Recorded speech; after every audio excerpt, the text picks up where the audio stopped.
life. Jannah, inshallah. Alright, well, so once upon a time, Sarah, Mhm. 5 years ago, Mhm. have you heard of the game called Growtopia? Growtopia? No. Well, it's a game, or it's an underground game, not many people know it. Like, Mm. so, usually there's like 1 million people playing a day. Alright? And so, there was an option in the game to broadcast something for 300 people. 300 people out of the million who are playing. So, it was a guy. He said, "Who wants to hang out?" And then I joined his world in Growtopia.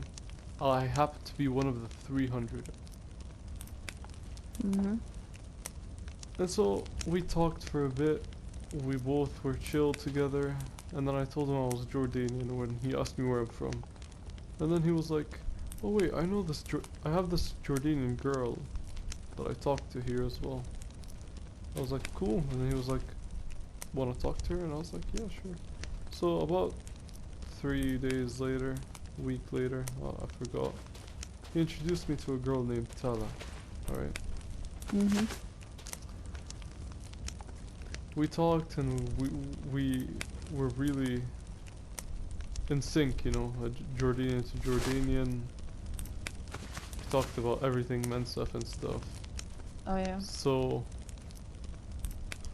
later on we added each other on Instagram and stuff, and it was sick. After like 2 weeks to a month, around that time again, it's like barely memorable.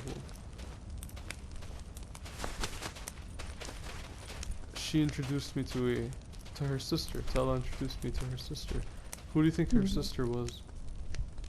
Tyler. Hmm. Who was Tala's sister? Leanne? Nice. So that was 5 years ago, and then me and Leanne, we kept talking and talking and talking and talking until we both got Until you both got what? phones. We got phones Uh-huh. around the same time. We added each other on Instagram. We kept talking. By then, she had a little crush on me too. Okay. She had the crush first, by the way, not me. Oh wow. Years pass, and then this Eric guy. Okay, Eric is the guy who like broadcasted. He introduced me to Tala and Uh. Diane. Eric was in a small relationship with Tala. They both liked each other. Alright, so one day he gets a little too excited and does something weird. He sends inappropriate Abe pictures to both of them. Specifically Layan first, alright? Mm. And then Tala, she was a really bad sister to Layan at the time. She still talked to Eric, although he sent her sister Abe pictures. Mm. So I was the man of the situation there, and I was like, no, no, no, no, this can't happen and stuff. But anyways, they stopped talking to this guy named Eric, and then over the years, we developed a relationship. Oh wow. And then I had this friend, alright, Ryan knows him, Mohammed Shayan. I introduced him to them. Mohammed Shayan liked Layan. Layan didn't like him back, but she just found him as a friend. They started matching PFPs and everything. I was cool with it until this guy was like too obsessed over her and stuff, and I told her to back off of him because he's getting too obsessed. She didn't know how to back off, so I ended up blocking them both for a little bit. That was like 4 years ago. What? And then, What? mhm. Then later on, she texted me. She was like, "Mustafa, this, this, and this, and that." We got back together. we kept talking and talking for the course of like what, another 4 years. I went to Amman, Mustafa. That's when she told me, Mustafa, I think I want you. I didn't know what that meant. I was like, I I, I want want you to. you? Yeah, she wants me. So I was like, I want you to. And so Oh wow. we went from this, and then a week later, we got comfortable enough to talk about naming our children. So What a cute couple, man. after that, we got into our first argument. She was like, what if Allah doesn't, you know, what if Allah didn't write our names together? What if this and this and that happened? Isn't like us committing to Oh. each other a really tough thing to do, especially at this age when we have a lot to live? I was like, we wouldn't know if we wouldn't try, you know? Like, again, I did some crazy stuff for her, you know, we made sweets together if she wanted something. Yeah, we did a lot of stuff together. And so that argument happened about like 4 times. And each time we'd had that argument, we'd stop talking to each other for about a month. And it could reach up to 2 months. What? We'd end up talking again. She texted me first a couple of times, and I then texted her first a couple of times. You know, we have this emotional attachment to each other, and we kind of love each other at the same time. So one of the periods where we didn't talk to each other was when we went to Jordan, right? When I went to Jordan, Oh, and you took the same pictures like she took, yeah. yeah, and it was really emotional. Now you get why I was like really upset when Ziad didn't take me to Boulevard for more than like 10 minutes. Oh. So it was like a personal trip for me. I didn't want some Adam and Harun to come with and stuff. So I mean, Harun is like good, but he's chill. Adam. He's chill, like too chill. Mm-hmm. And then Adam is just a child, like a spoiled brat. So. Exactly. Mhm. But. Oh yeah, continue. So after that happened, that was the first time I went to Amman. The second time I went to Amman, we talked again. I sent her pictures of Amman randomly, and then she said that she wanted to see me. Like, she wished she saw me. Hmm. We were originally planning to meet each other in Amman at the time, but then again, we argued and stuff about the whole marriage thing and how tough I it is mean, to wait. like, talking to each other, I mean, it's fine, like, on, like, in your age and things, but I don't think it's alright, like, to meet. Of course, yeah, I agree. So, it was all God's plan at the end of the day, because look, He separated us at the times we needed to be separated. And so if I continue the story right now, so later on I went back to Amman, just another like dead area though, not the area I used to live in. We had stopped talking for each other again for like a month, and then we got back to talking to each other again.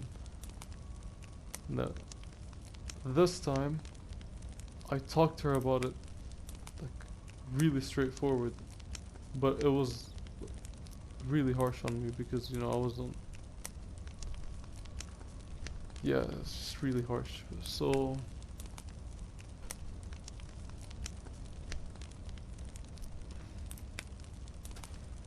Later on in Ramadan, I texted her in Ramadan, in about like the 10th or 11th day. And that's when like things got really deep and stuff.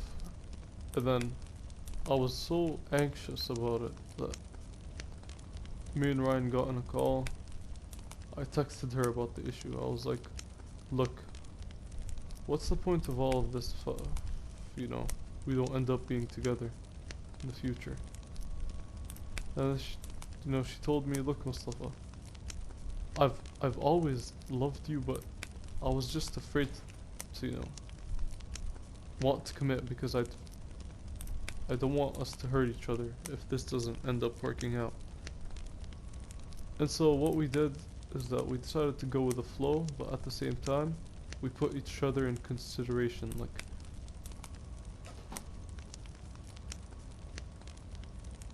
so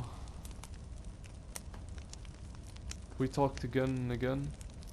Like, we had not stopped talking by that time.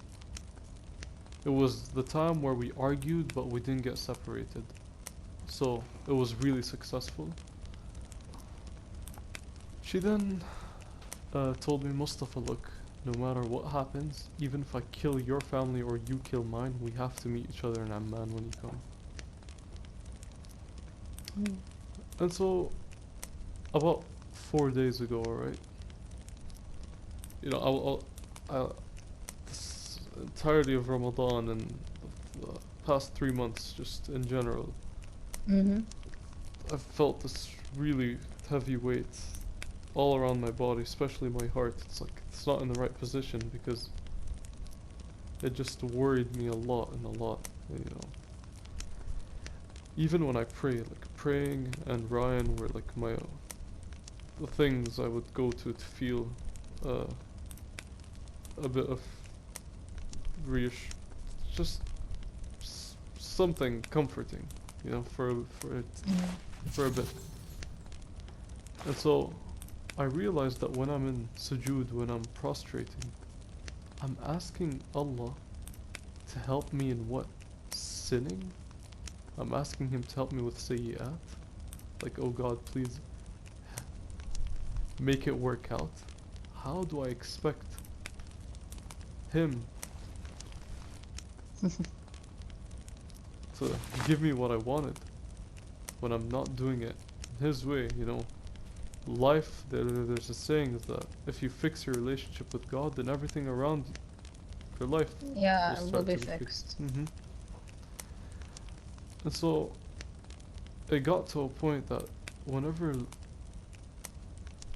I'd just get mad really easily, I'd get angry, I'd get depressed really easily because I'm holding on to her as the center of my happiness and stuff. So later on I realized that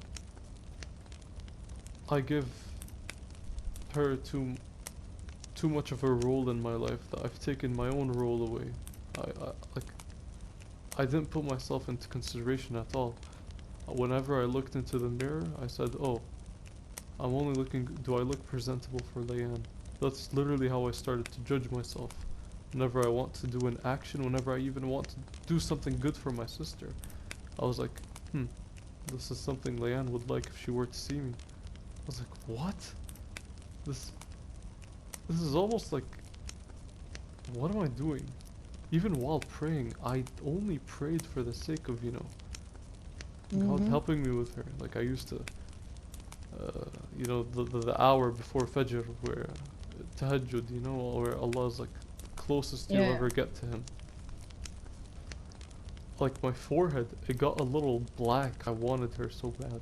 And she prayed for me too, one night I asked her, what do you want me to pray for? Is there any specific du'as you want?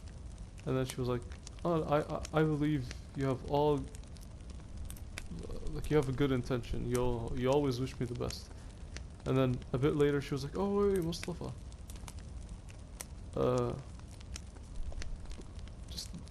Let's make a dua that hopefully Allah has our names written next to each other. So,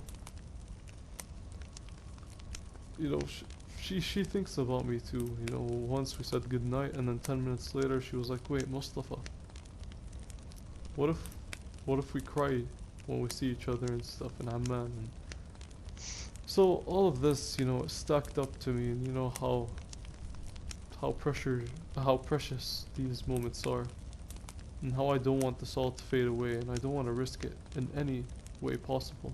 Like I want to look presentable for her dad. I realized that I'm not just aiming for a good hangout in Amman. I'm aiming for far more.